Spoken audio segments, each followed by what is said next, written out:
zero. And for that matter, Ron Paul was the only one who supported the Israeli strike against Iraq's nuclear reactor.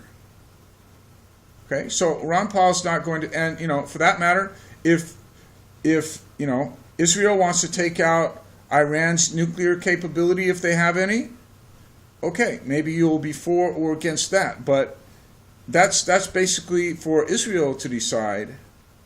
And so far, I don't think I'm taking an anti-Israeli or anti-Jewish position on anything. And some of these positions are the same things that Jews in Israel argue for. I'm trying to just be fair about it,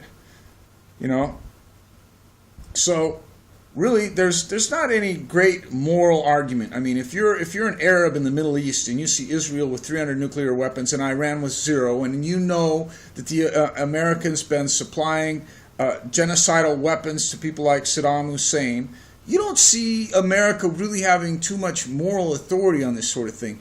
We don't have any kind of moral argument. So I'm going on to the next point, which is the economic argument. We're $4 trillion into these foreign wars. We cannot afford them. This is how other once great civilizations fell, and it's one way our country is going to fall is by going to getting involved in all these foreign conflicts that we cannot afford. $4 trillion is a lot. It's not close to what the liberals spend on their social programs, which is the main reason we're going bankrupt.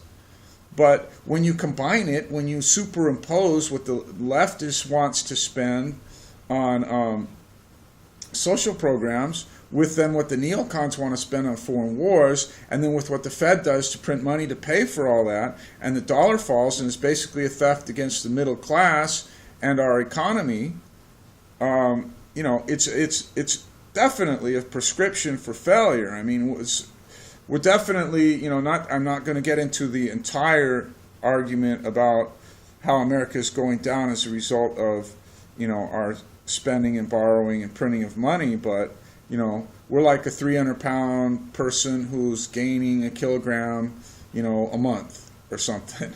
And the foreign wars are like, maybe 200 grams a month. And you could say, I could gain 200 grams a month. Well, eventually, no, you can't. It doesn't really last for a long time. Eventually, we won't have any money to pay for the wars, just when we really have something actual that we really do need to pay for. So it's exceedingly dangerous, and that's where I want to go on to the next point, which is strategic. And Ron Paul's often left this out, and I wish he would include it, and I saw him include it recently, and he actually included it better than I've been able to make it, because what he said was, we're pushing Iran into the hands of China.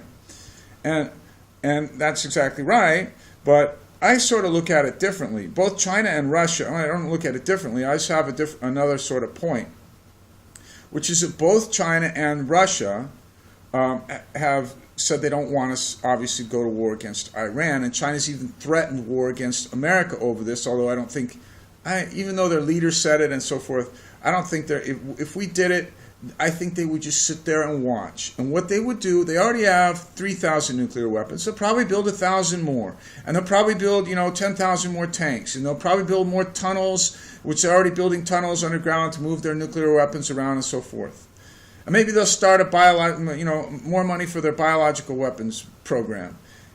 Just a little more, say 10% more than they would have spent otherwise.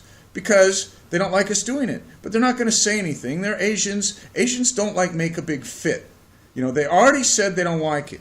They normally don't like to argue a lot. Okay?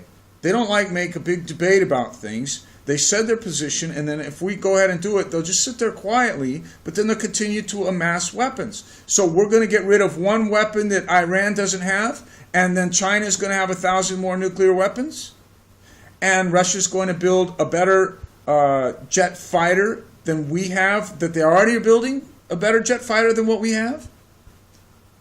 And Iran's not as easy to take over as Iraq anyway. So strategically, this is complete idiocy. It's total nonsense. It's foolishness. It's foolishness to be pursuing a war against Iran. It's not strategic. It's not in our strategic interest. It's not in our economic interest. We have no moral authority to engage in it. It makes no sense. And the only sense it makes is that the neocons get their money from the military-industrial establishment, and that our system in America is corrupt, and there's a bunch of idiots who sit around listening to neocons like Hannity, Rush Limbaugh, Krauthammer, and Fox News, and they get their little teeny minds worked up into these wanting to, they think it's patriotic to want to go after the Iranians. It's so petty, it's so immature. It's like being a bully, picking on some stupid little country that doesn't have any power at all. Their military is actually, as I say, bigger than Iraq's, but yeah, it's easy for us to pick on them. And the more times, places we go in the world and pick on people and make them hate us, eventually, as we extend ourselves in more and more places, and people hate us more and more, and then, of course, we spend all our money. We don't have any money because the liberals in America spend it all on social programs, and the neocons spend it all on wars. Then finally, yes, there will be something that happens against our country, and we won't be in a position to defend ourselves. So, okay, that's my video.